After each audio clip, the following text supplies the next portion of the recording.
What's up, everybody? Welcome back to another YouTube video. Trying to get consistent with this. As you can see, I think this is going to be my second one this week. I'm going to try to shoot for 2 a week on something informational and then a part of my life as well. So tonight, how we're going to do that is I'm going to tell you guys, what I recommend you should be eating post-workout. I'm going to give you a couple options, and then I'm also going to show you guys what compound I'm going to be starting tonight with you. So let's get into it. I'm freaking starving. Yeah, I'm pretty hungry. I'm gonna devour some food with you guys. So if you have a meal, crack into that. And if you're also available to some herb, get sconed for me. I'm a little sconed right now, so I highly recommend you should join me. Let's get into it.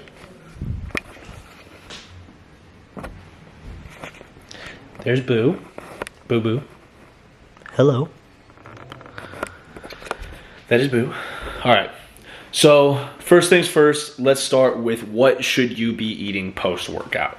I'm gonna show you guys what I do, and then I'm gonna tell you guys what I recommend.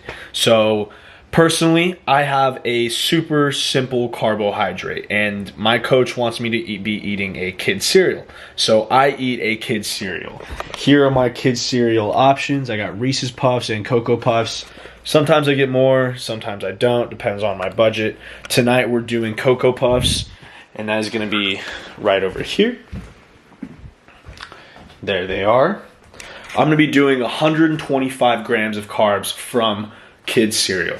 Now, I don't recommend that everybody should be doing that. I think that is quite a bit. So for some of you, maybe you should not be going that high.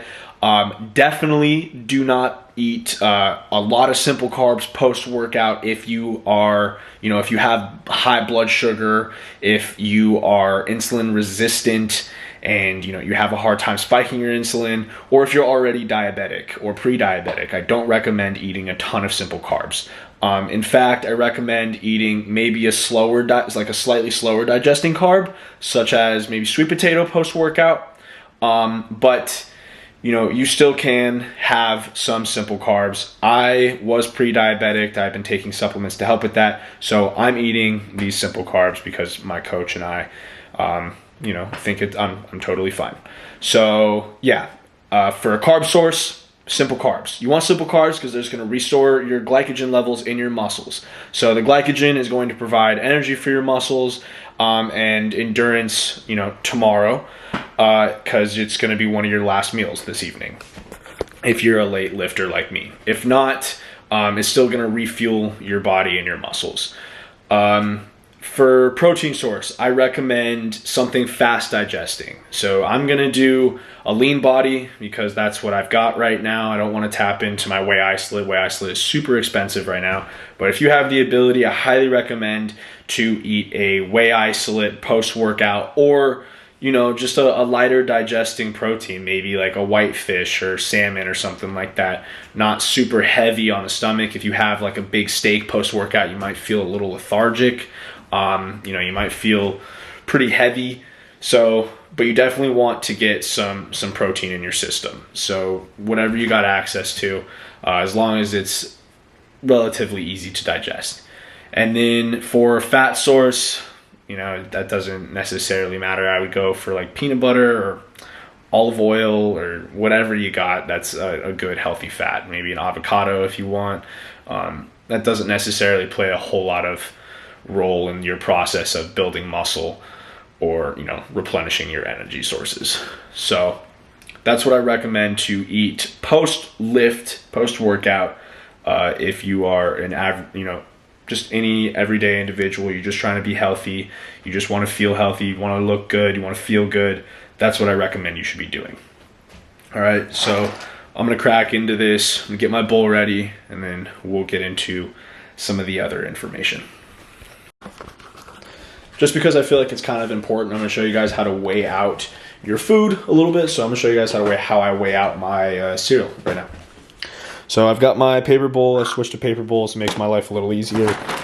Don't have to do dishes. All right. So we're going to turn it on. We're going to get it into grams. I always just have it on grams because that's what I use the most. Go on there, and we're going to zero it out. So it's going to be at 0. Now what we're going to do is we're going to look at the serving size for this. So the serving size for the Cocoa Puffs is 1 cup, 36 grams, and that equals 31 grams of carbs. So I'm going to have 36 grams, and I'm going to get 31 grams of carbs. Now, I could double that and get double that to make my, make it go a little faster, but I'm just going to start with the 36. Wow, those don't look as big as they used to be. I don't know. All right, maybe I'll go for a little more. Okay.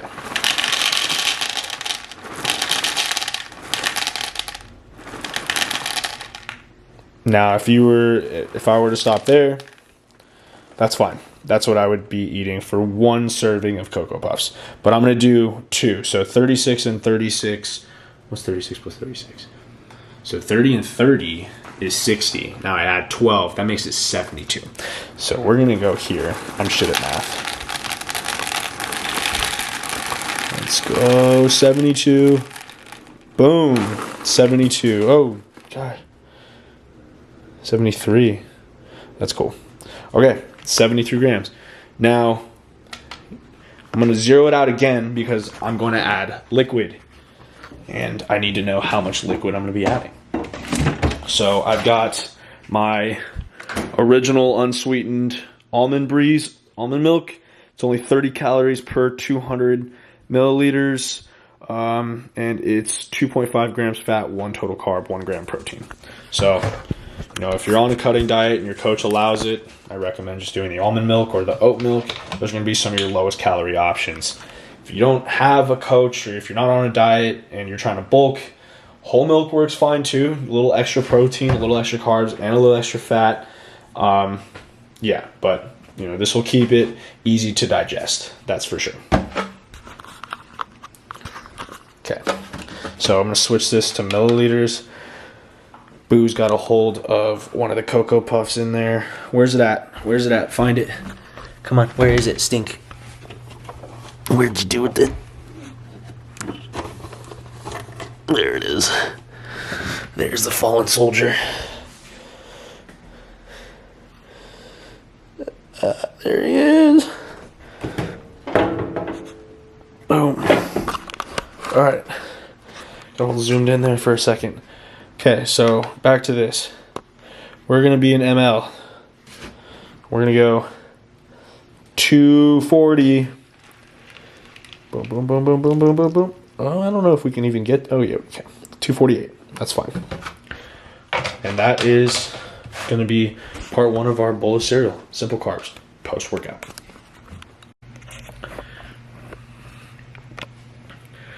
Welcome back, everybody. So I just finished my cereal. Here it is right there. Boom, gone.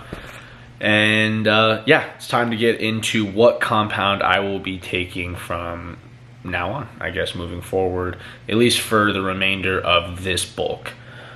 So right now, as some of you know, I've been taking testosterone and enthate at 210 milligrams weekly. I've been injecting daily subcutaneous at 30 milligrams. That recently just changed. So that's been dropped to 175 milligrams testosterone and enthate weekly. Also injected daily subcutaneous. And that is at, I want to say, 25 or 26 milligrams. I don't know. I can't remember the math right off the top of my head. But yeah, so we're going to be adding another compound, and that compound is primobolan. So primobolan is an anabolic steroid, and it is definitely, it's supposed to put on a lot of muscle tissue. So this is from what I understand, this is a popular one used by Arnold back in the day, as well as other bodybuilders back then. My laundry's done. So I'm not going to speak on shit I don't know or really even understand. So I'm not super knowledgeable on, all the back history of primobolan and what it's used for and things like that. I'm just kind of following my coach's protocol and putting all my trust into what he's doing and what we're doing together, which is trying to make me an IFBB pro. So Primobolan, from what I understand, is a DHT, which is a derivative of testosterone. I've been told, and I've actually read one or two articles through NCBI, I think, showing the long-term effects of Primobolan after like the 6-week mark. So it's also, from what I understand, a less toxic anabolic steroid, so it's less toxic than DECA, and it's one of the easier ones that you can use for a while, 16 plus weeks, and not have too many side effects, if any at all. So that's what I'm going to be doing. Drop the test down, and I don't want the test to increase my blood pressure and all that stuff. I'm going to rely on the Primobolan to put on the muscle tissue, so the test is lower. Test is obviously always test-based, and I need to keep my testosterone high, but I'm going to rely on the Primobolan primarily as like the driver. So we're going to be doing 200 milligrams Primobolan weekly with the 175 milligrams of testosterone weekly. That puts me at 375 total milligrams of androgen and anabolic steroid. So yeah, this should be interesting. I hope I don't have like an allergic reaction or anything like that. We will see. I will be prepared for that in the case that it happens. Steve is also my coach, and he's on hand all the time, so he'll be right there with me if anything happens. And just call an ambulance. Hopefully he doesn't resort to that. But yeah, all right, so I'm going to, should I do this on here? Yeah, fuck it, let's do it. I've already injected the testosterone today. Let's do the Primobolan now. So I'm gonna grab, this is my little kit, so I'm gonna grab one of these, an 18 gauge, so that's gonna draw, it's my draw needle. And then I'm gonna grab a 30 gauge, because I will also, neglected to mention this in the earlier part, I will also be taking this subcutaneous daily. Sorry, I forgot to mention that. I'm also gonna grab an alcohol pad. All right.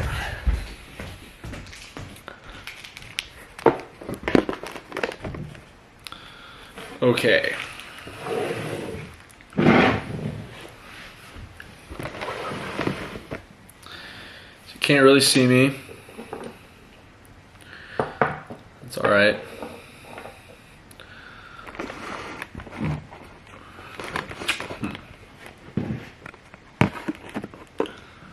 There we go. All right. Primobolan. You're gonna remove the tab off the top. Ooh. This fucker's sharp.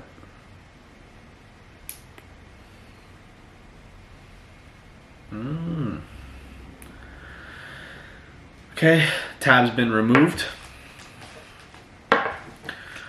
Alcohol swab. Now, this is also applies to anybody who's taking TRT daily, and if you take injections daily at home, this is also how to do it. All right. So you got your vial, alcohol swab, clean the top. Always clean the top of these, be very, very thorough. Alcohol swab, I put mine just back on top of the thing. Take my syringe, pull out just the bottom half, like this. That's how I pull it out. And then I take my 18 gauge, okay, so my draw needle, and I open up the top of this guy. Do not touch that. I do not touch the end of that at all. Then what I do is I take the syringe out of there real quick, push out the air in the syringe, screw it on, completely sterile, no touching, nothing. All right, now remove. You know, you have doctors who aspirate, you know, they say like, oh, like draw however much you're going to use back into the needle and then push it into the vial, and the air helps it create no air bubbles. I think that's a load of fucking shit, because I've watched multiple doctors draw from a vial, and every single time they aspirate, they still get a ton of air bubbles. They have to push it back in, draw again, push it back. It's like, I don't know. I think like, it doesn't make any sense to me. So I don't aspirate. I don't think it matters. All right. Just drawing this real quick like that. All right. Vial upside down, needle upside down. And honestly, I think this is the best way to do it. Don't aspirate, because when you turn the needle upside down, the bubble goes straight to the top. So I don't know if you guys can see it, but the bubble is right at the top of that.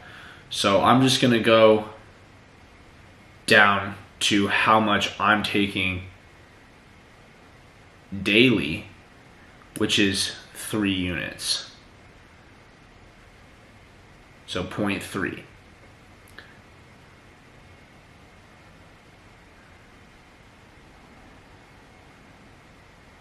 I was going a little bit lower because you have to fill up the next needle a little bit. All right. There's the 0.3. Take out the needle. Here we go. Put it back in there. Just like that. All right.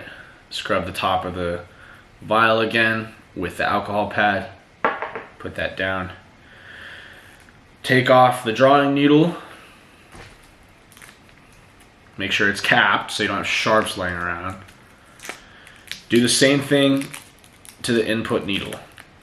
All right, don't touch the top. Just peel it back, place it right on top of that syringe, okay? And that is how you load your syringe without aspirating. Okay, good to go. Let's do it. 0.3. Oh, I gotta push this into the needle. Boom. Perfect. 0.3. All right. Let's do it. I'm gonna inject half into each delt. So let's start this side.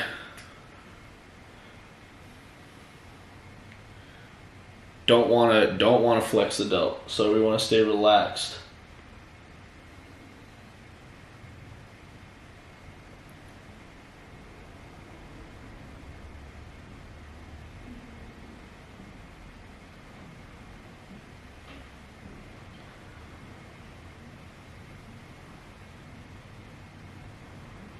All right, half in there. Little cotton swab action. Now let's go half on the other side.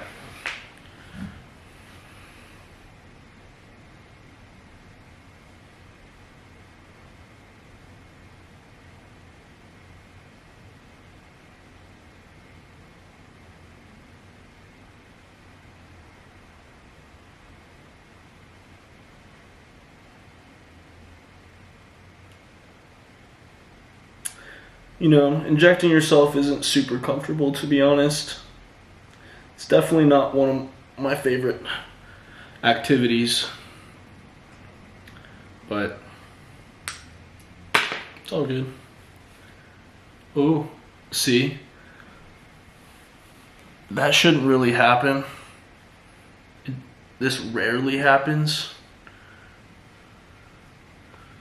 because it's like a little insulin-sized needle.